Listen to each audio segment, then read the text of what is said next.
कि उम्मत मुसलमान के हुक्मरान जागें, उनको बगैरती की नींद से उठें। जिस तरह अमेरिका इसराइलियों की मदद कर रहा है, फ्रांस बरतानिया इसराइल की मदद कर रहा है, तो उम्मत मुसलमान को 57 इस्लामी मुल्क है, इनके पास एटमिक क़ुव्वत है, फ़ौज है, पैसा है, सब कुछ है, इनको अपने मजलूम फ़लस्तीनी भाइयों की मदद करनी चाहिए।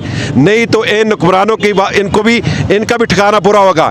इनको जो है ना अवाम घरों से बाहर निकालेगी और अवाम बाहर निकलेगी।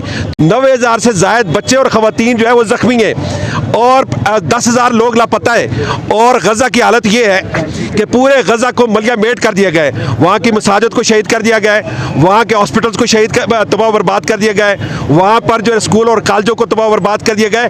और रेड क्रॉस के जो तंजीम है उन पर हमला किया गया है, एम्बुलेंस को तबाह किया गया है, वहाँ के साफियों पर कुछ शहीद किया गया है और महाजर कैंपों पर हमला किया गया है। तो ये तारीख का बदतरीन जुल्म है और इतना बारूद फेंका गया है कि अक़वाम मुत्तहिदा की रिपोर्ट के मुताबिक अगर पूरे दुनिया